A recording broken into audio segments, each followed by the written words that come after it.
పళ్ళు తెల్లగా మెరుస్తున్నాయా? చాలు, మన నోరు ఆరోగ్యంగా ఉన్నట్లే. ఇది చాలా మందిలో ఉండే అతిపెద్ద అపోహ.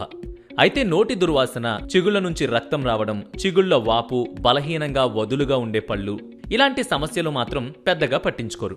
కేవలం పళ్ళు తెల్లగా ఉన్నాయా లేదా మాత్రమే లెక్కలోకి తీసుకుంటారు. అయితే నిర్లక్ష్యంగా వదిలేసిన ఈ నోటి సమస్యలే మనలో సీక్రెట్గా ఉన్న ప్రాణాంతక వ్యాధులకు సిగ్నల్ ఇస్తాయి. అయితే నోటిలో ఉండే ఏ సమస్య ఏ వ్యాధులను సూచిస్తుంది, ఎలాంటి చికిత్సలు తీసుకోవాలి?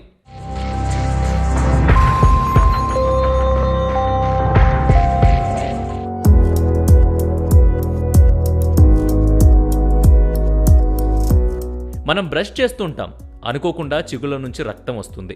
బ్రష్ బాలేదనో లేక పేస్ట్ బాలేదనో అనుకుని నోటిని శుభ్రంగా కడుక్కుని వెళ్ళిపోతాం.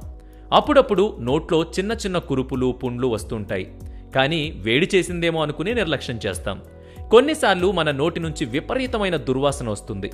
ఓ మింట్ నోట్లో వేసుకుని రిలాక్స్ అయిపోతాం. పెదాలు, నోటి చివర్లు పగిలితే కొబ్బరి నూనె కానీ ఏదైనా క్రీమ్ కానీ రాసి వదిలేస్తాం. కానీ ఇవన్నీ మనం నిర్లక్ష్యం చేస్తున్నామంటే మన ప్రాణాలను మనమే రిస్క్లో పడేస్తున్నామని అర్థం. ఎందుకంటే ఈ లక్షణాలన్నీ మన శరీరంలోని ప్రాణాంతకమైన వ్యాధులకు సిగ్నల్స్ కావచ్చు. అయితే ఏ లక్షణం ఏ వ్యాధిని సూచిస్తుందో ఇప్పుడు చూద్దాం. నోటిలో పుండ్లు చాలా మందికి వస్తూ ఉంటాయి. ఇవి పెద్దగా హాని చేయవు. కొన్ని రోజులు లేదా వారాల్లో వాటంతటా అవే తగ్గిపోతాయి. లేదంటే బి కాంప్లెక్స్ టాబ్లెట్స్ వేసుకున్నా తగ్గిపోతాయి. అయితే ఈ పుండ్లు రావడానికి ప్రధాన కారణం శరీరంలోని హార్మోన్లో కలుగుతున్న మార్పులు కావచ్చు. అలాగే బి విటమిన్, జింక్, ఐరన్ లోపాలు కూడా కావచ్చు. ఇమ్యూనిటీ తగ్గిన, హెచ్ఐవి, లూపస్ వంటి అనారోగ్య సమస్యలు ఉన్న, నోటి లైకెన్ ప్లేనస్, క్రోన్స్ వంటి రోగాల బారిన పడిన నోటి పుండ్లు వచ్చే అవకాశం ఉంటుంది. నోటి నుంచి చెడు వాసన వస్తే మీ ఆరోగ్యంలో ఏదో లోపం ఉన్నట్లే. నోటి దుర్వాసన చిగుళ్ల వ్యాధికి సంకేతం.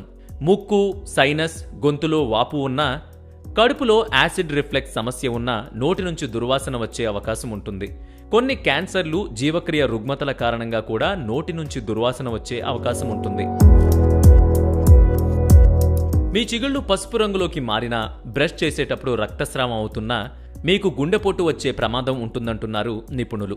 చిగుళ్ల సమస్యలు ఉన్నవారికి స్ట్రోక్ వచ్చే అవకాశం 2-3 రెట్లు ఎక్కువగా ఉంటుందని పరిశోధనల ద్వారా తేల్చారు హార్వర్డ్ యూనివర్సిటీ శాస్త్రవేత్తలు. అంతేకాకుండా విటమిన్ లోపం కారణంగానూ చిగుళ్ల వాపు, చిగుళ్ల రక్తస్రావం అయ్యే అవకాశం ఉంది.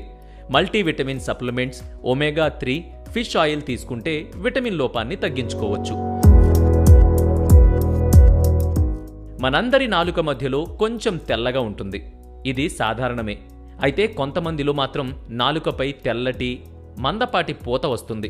ఇది ఖచ్చితంగా ప్రమాదకరమైన ఇన్ఫెక్షన్. ఇది క్యాన్సర్ వంటి ప్రమాదకర వ్యాధులకు కూడా సంకేతం కావచ్చు. అలాగే మౌత్ లైకెన్ ప్లేనస్, ఓరల్ థ్రష్ వల్ల కూడా నాలుక తెల్లగా మారవచ్చు.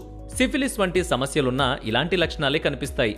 ఒకవేళ నాలుకపై ఈ పొర కనిపిస్తే వెంటనే పరీక్షలు చేయించుకుని తగిన చికిత్స చేయించుకోవడం మంచిది. కొన్నిసార్లు పెదాల కొనల్లో పగుళ్ళు వస్తూ ఉంటాయి. ఇది జింక్, విటమిన్ బి లోపానికి సంకేతం. జీర్ణ వ్యవస్థలో సమస్యలున్నా పెదాలు పగులుతూ ఉంటాయి. అల్సరేటివ్ కొలిటిస్ కారణంగానూ పెదాలు పగులుతాయి.